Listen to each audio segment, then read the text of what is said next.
오늘 또 중요한 그 일과 중에 하나가 조국혁신당이 오늘 당무회의를 엽니다. 조국 원장을 비대위원장으로 추대할 것으로 보이는데 돌고 돌아서 결국 조국이다 이런 얘기가 나오고 있어요. 어떻게 평가하시나요?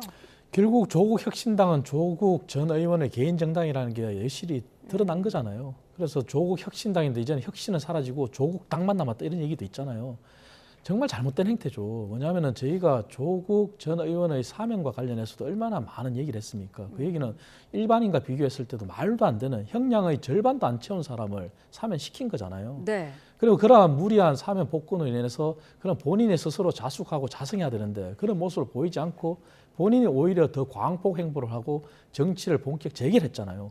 그런 모습은 사실 이재명 정부에도 부담이라는 얘기를 했었어요. 하지만 그 사이에 조국혁신당 내에서 벌어진 성비위 사건과 관련해서 어떤 행태를 보였습니까? 침묵했잖아요. 그러다가 밀려서 지도부가 사퇴를 했는데 결국 돌고 돌아서 조국 전 의원이다? 과연 얼마나 많은 국민들이 동의할 수 있겠어요. 그리고 조국혁신당은 정말 이제 지금이라도 저는 이런 행위를 멈춰야 된다. 그리고 저희가 얘기하는 것처럼 조국혁신당이 정말 소수 야당으로서 바로 쓰려면 스스로 반성하고 스스로 변하는 모습을 보여야 돼요. 그런데 이걸 가지고 본인들이 내년 지방선거를 임하겠다? 저는 아니라고 봐요. 그래서 다시 한번 강조드리지만 조국혁신당은 결국 조국당이다. 하지만 조국 전 의원이 계속 이러한 모습을 보이는 순간 점점 더 국민들한테 멀어지는 것밖에 없다. 저는 그런 말씀 드리겠어요. 네.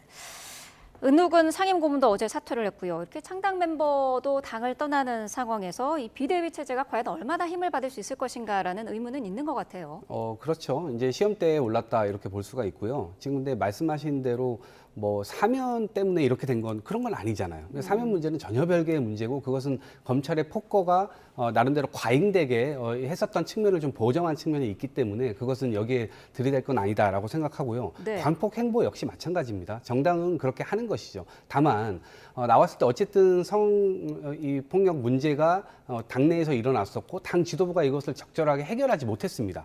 그러면 기대하는 것은 조국 전 대표가 나왔으니 이것을 잘 수습해 주겠지라고 이제 기대를 했었던 것인데 그거에 못 미쳤었던 측면들이 있기 때문에 그러면 비대위를 하자라고 이제 얘기를 했는데 실제로 비대위가 들어선다 하더라도 결국엔 이 당의 최종 책임자는 누구냐? 결국 조국 전 대표에게 향할 수밖에 없다는 측면에서 비대위원회는 이것은 눈 가리고 아웅 아니냐. 그럼 지금부터 나와서 어쨌든 정면 돌파를 하고 피해자의 어떤 피해 회복이나 이런 것들에 대해서도 본인들이 신경을 쓰는 모습을 통해서 결국은 국민들의 어떤 재신임을 좀 받는 그런 과정들이 필요하지 않을까 싶습니다.